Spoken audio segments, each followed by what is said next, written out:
I love Bonnie Raitt, and I was actually quite surprised that there was quite the all-star cast in here.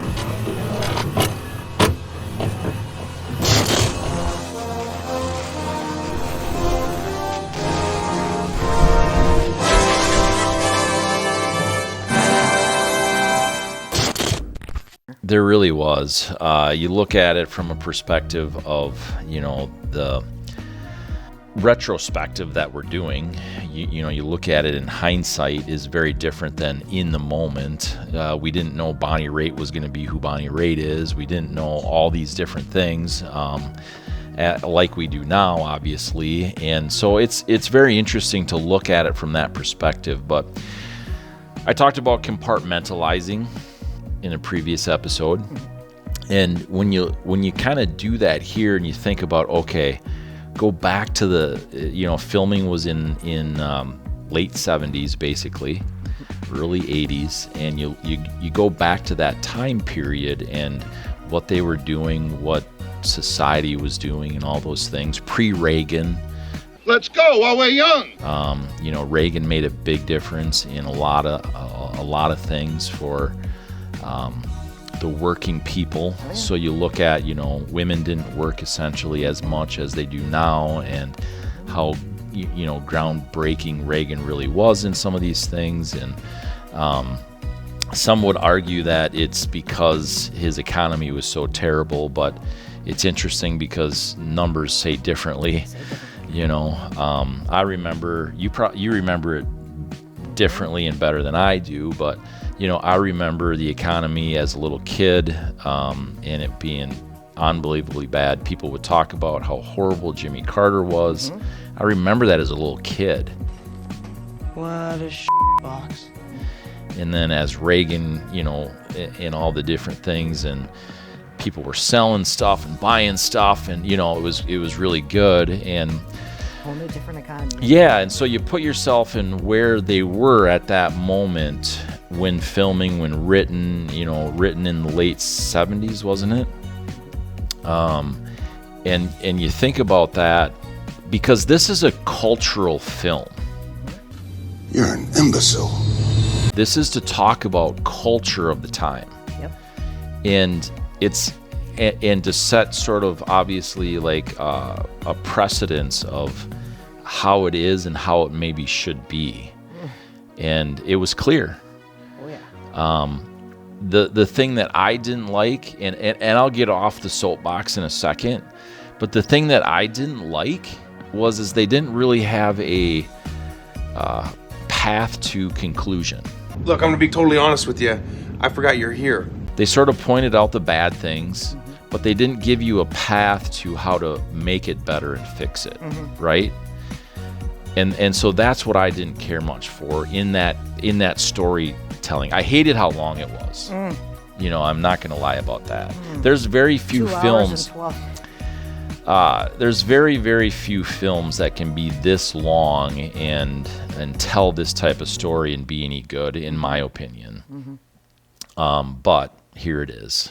So that's my soapbox rant on this one. Just from a cultural perspective. I mean, you're absolutely right. And not only that, where it was, we're in Texas. Yeah. And yes, very much like I was saying earlier, this is definitely a movie about equality within the gender roles. Equality is an interesting word because while I agree with equality, I don't agree with what they've turned it into, and that is equity. And so that's the thing that, what does equity mean? Okay, maybe a little more. Tell me a joke or something. In the difference in comparison to equality. Equality means equal. Equity means that there's a substantial gain in someone's corner because of whatever. And that, in my opinion, that can't exist in human relations. It can exist in, equity can exist in a car or in a home or in a movie collection or whatever. But equality is a very different thing. And so why did they change it from what this was in equality to equity? It's a rhetorical question. But it's interesting to me because I like what they did here and showed and pointed those things. Like it was obvious, and this is not good. No. It's uncomfortable. This, this stuff happened. It shouldn't have. But But where's that path, right? Where's the path? But honestly, it still goes on. I mean, to a certain extent. I would say it doesn't go on if it's a substantially understanding Western culture type person. Like it goes on, but it's Eastern cultures. Western cultures don't agree with any of this. You know what I mean? I'm not saying it doesn't go on. Yeah, but I mean, but it's more of an Eastern cultural or even the Middle East. The Middle East. But even Asia and things, it's very it's not about equality. No. And I think that's when it's it starts out in this cute little the quintessential love story kind of thing. Kind of starts out with fall this, in love, get married right away, right? Right away. I'm like, whoa! A split second. Let's get married. And then the first thing I thought of, I gotta say, the first thing I thought of when I saw that was like, wait a minute, what's the timeline here? And then I realized there is no timeline. There is no timeline. It's like 1-to-1. And honestly, that for me, the red flag would have been when he hit her the first time. Right. Kind of like, are you kidding me? But yeah, the whole. I think what I did like about it was the lesson was learned that he needs to let her be who she is. You need to. I mean, because that's how a relationship is. You can't change that person. But yeah, did this movie bring out a lot of triggers for me? Absolutely brought out a lot of triggers for me. I am very glad that I don't live that type of life because I would never stand for it. That's just not who I am. Where I have to ask permission to do something or sneak around to do something that I want to do. Having a loving partner, your partner should have your back and let you do that. Whether you succeed or fail. And if you do fail, that failure's on you, not on the person.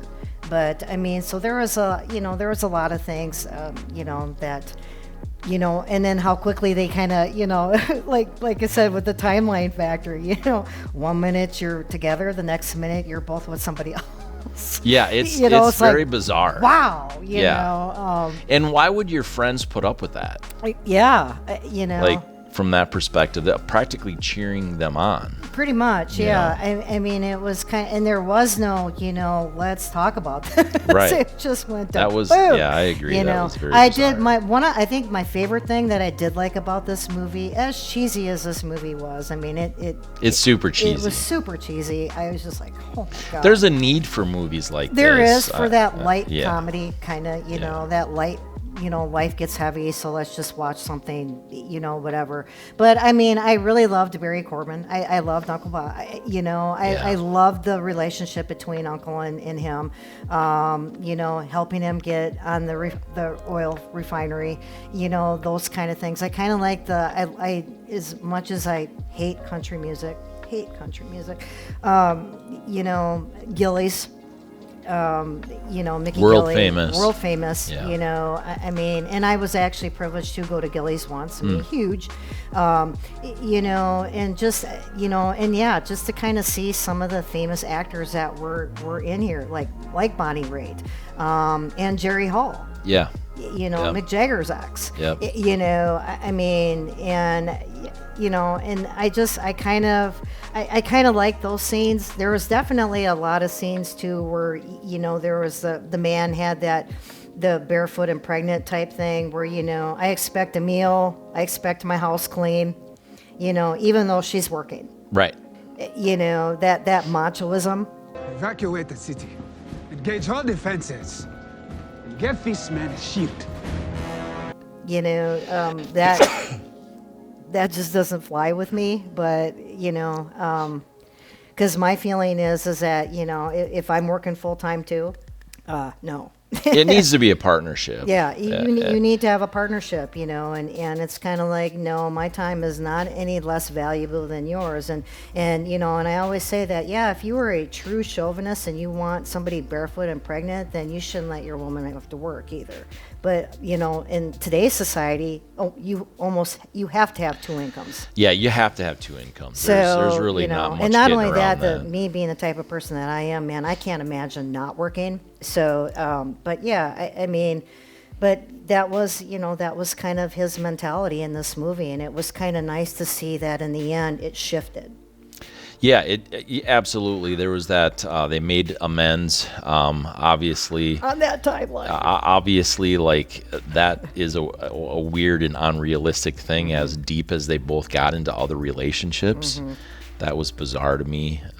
Really, not much discussion about it. It was just like, okay, sorry. And it's Boom. kind of funny too, because and I like Debra Winger. Obviously I liked her later roles in life. Terms of Endearment and things like that.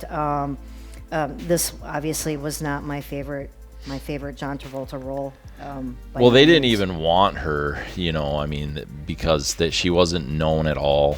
Yeah, didn't they want Michelle Pfeiffer or somebody? Or I thought they wanted somebody else. I can't think for sure. They definitely didn't want her, and I can't remember exactly who it was. I know there was somebody else that they were gearing that they wanted more towards the role. I just can't think of it off the top of my head right now. I can't remember if I have the name, but I have a bunch of stuff, but Sissy Spacek. Yes. Sissy Spacek. Yes. It's here. So yeah. And I don't even see her doing that type of role. No, exactly. But yeah, I mean, I don't know. It just. But like you said, I mean, it made a killing at the box office. I mean, it really did. And and I got to tell you, I kind of like the whole mechanical bull thing. Yeah. And it was really impressive because John Travolta did his own stunts. He bought one. He had one installed. In his house. In his house. I mean, how cool is that? Yeah. Talk about being that that method actor that really gets into that role and wants to do everything. I really There's a lot of creepy things that have come out about John Travolta and kind of, course, but I've said this a million times. You can say that the talent is there for that specific thing. That doesn't make him a good or a bad human, but there is talent there, right? Like we talked about football earlier and how the Chiefs got in the Super Bowl for this year. That's not talent. No. So that's what I'm saying. Like, there's real talent there with him. He's very talented. But in this movie, very dedicated. In this movie, yes, he was dedicated to his craft by doing that. But do I necessarily think he's a good actor in here? Absolutely not. No, not in here. And I was actually, thanks for saying that, because I was thinking about that earlier. I wanted to ask you, do you think he purposefully acted like he couldn't act? What I mean? I think he did. There's that buffoonish type. Well, I think he did to get immersed in that role, because unfortunately he kind of followed with the stereotype. He played that. He played, and they, in fact, they had in here, which I kind of thought was interesting, famous lines. All cowboys ain't dumb. Yeah. Some got smarts like me. Right. Really, could you make that that type of people look any more stupid? Exactly. They're intelligent cowboys out there that are great businessmen. Yes. So I think he kind of fell into that stereotype to, kind of like the dumb jock. Yeah. And I don't think that because he's a better actor than the way it came across here. Yeah. So no, I did not like his acting in here. Scott Glenn, I got to tell you, I love Scott Glenn. I always think he's David Carradine for some reason. Yes, he does have that. Yeah. That, especially with his face, right. with the pocked up face or whatever. But but I've always enjoyed him. I loved him in The Hunt for Red October. Yes. In this movie he played that just great badass. Yeah.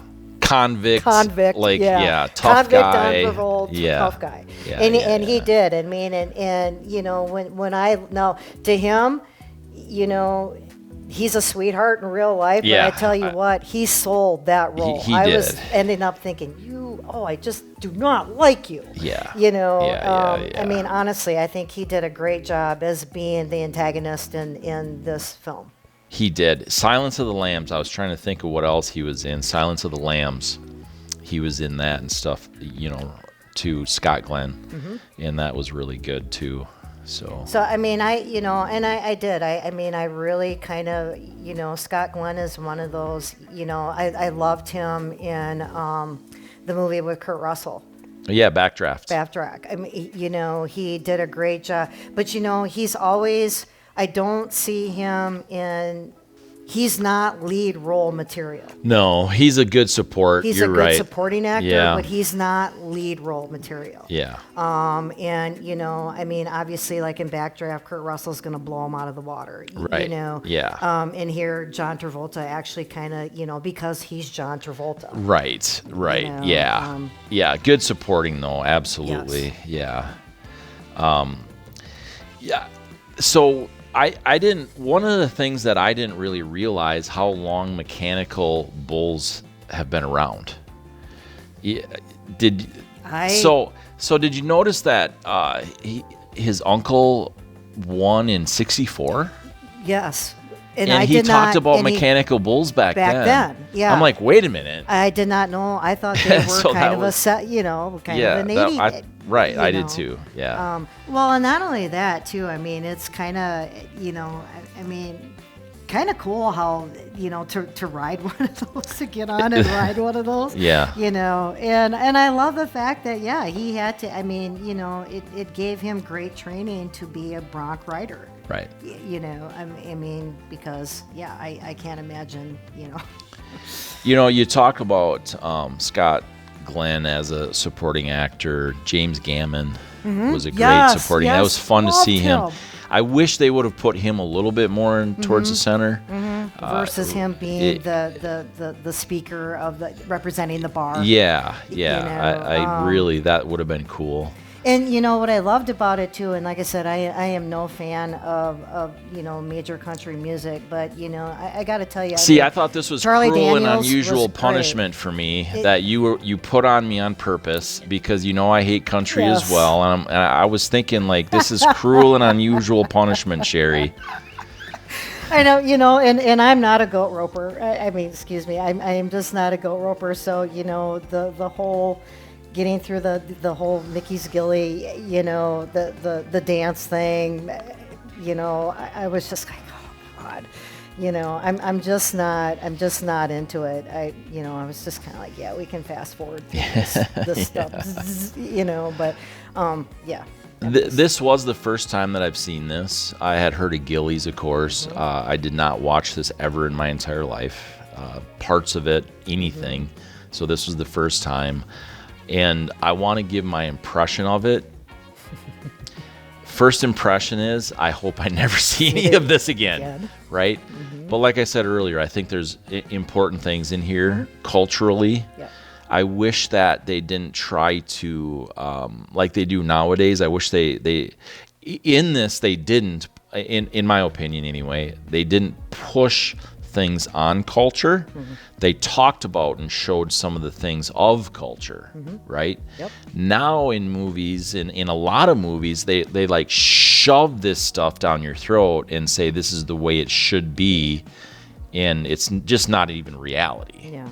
And so I liked how they did that in here, where they actually showed how it should be and is, or how it is, but that it needs to be different.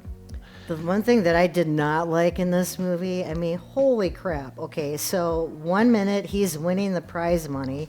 Next thing you know, he's, you know, hopping in the truck with her, putting the license plate back in the thing. And I'm thinking, wow, how did you come to that conclusion without talking about anything? I know. You know, I mean, so basically, you know, you're right. The path was that, you know what, we're going to make this a love story. Yeah. You know, there's not going to be any further direction. This, I mean, honestly, awful conclusion.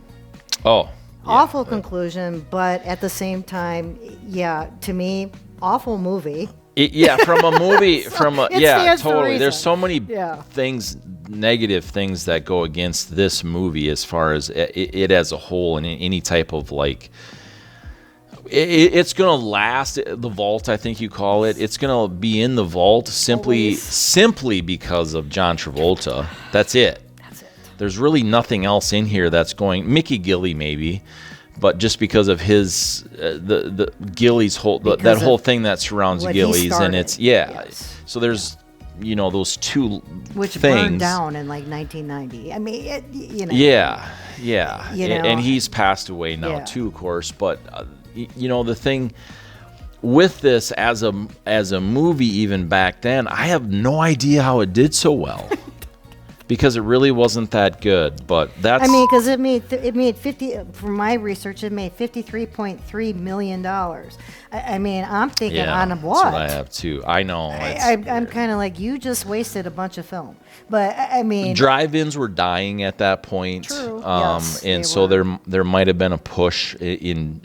I mean, could have been a push for drive-ins at that point, but that is one thing, man, I would love to see come back Yeah. hard. I'd love the drive-in. I remember going to a drive-in as a kid, Yeah. Your parents would pack you up and, instead of buying the food, you'd pack like this huge ass picnic thing and, you'd do your thing or whatever and, you'd have three movies in.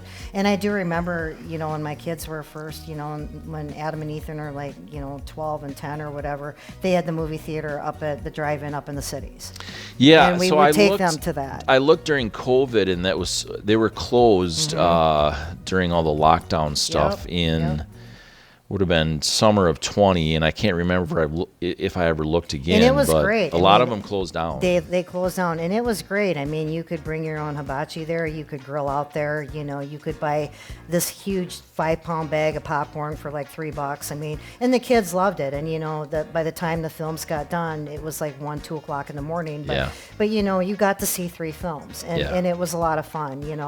And it just kind of brought me back to my past, and I kind of wanted to share some of that with my kids, and Yeah. so every other weekend we would see what was up there, and it was a cheap thrill for the kids. Yeah, it's a lot of fun. Went to one. We went to one a year and a half ago. 3 films, again. So it was a 1984 theme, I believe. Oh, cool. Okay. It was pretty yeah. good. So Yeah. The Lost Boys. Oh, yeah. Or was it 87? I don't remember. Anyway, whatever. The Lost the Boys. Lost It Boys. was a fun. Yeah, I'd have to think about it again. Which is really kind of Was it cool. Karate Kid? I don't. What was it? Do you remember? You don't have to say anything. Was it Karate Kid? The Lost Boys. So it was different. So different years. Was Lost Boys wasn't in 84, and what was the other one? Never Ending Story. Oh my That's God. right. Yes, Never yeah. Ending Story. Betrayal. So yeah, that was fun. Yeah, So 3. those yeah. are fun. I mean, and I really wish they would kind of come back to that anymore, because nowadays, if you go to a movie, oh my God, by the time you're all said and done, you're in it for Maybe a if lot I of money. sell enough tumblers, I'll open up. I'll buy some land and open up. Absolutely. Honestly, I really wish something like that would come back. I mean, because we have gotten away from the wholesome family. For sure. For sure. I mean, we've gotten See, away I from think that. if I had the kind of money that Elon Musk had, that's the kind of things that I would do, personally. No offense to him, No. but that's, I think, what I would personally do. Yeah. So. That great way to spend some money. Yeah, and even if you got one carload of people, you had the money, it didn't matter, it didn't need to make a profit. $10 a car, $20 a carload of people come in, whatever. It would be so worth it. It's so culturally important to have those types of things. Well, and then everybody's locked in their basement with the goggles on. True. now. Well, and not only that too, at the movie theater, I did kind of like where they had the, the layout seats or whatever. But at the same time, I found myself not relaxing in there because, oh my God, what if I fall asleep and I've just wasted $20 of Right. I mean, so, and I Right. think, with COVID, Right. I mean, people got used to just being home, streaming it at home. Yeah, I know, and it's not good. But anything else? Nope. All right, tell us what you think. Urban Cowboy was definitely one that I would not recommend. Le who? The her. However, it is culturally important to have. Yes. And it's in the vault, as Sherry puts it. So tell us what you think in the comments, or email us at legitq@mattiesmoviemix.com. See you next time. Hammer the share button. Go ahead and hammer out a comment to us. Go ahead and hammer the like button. Go ahead and hammer the subscription button. Go ahead and hammer the notification bells, because you know what? That's the best way you can support us. We appreciate it.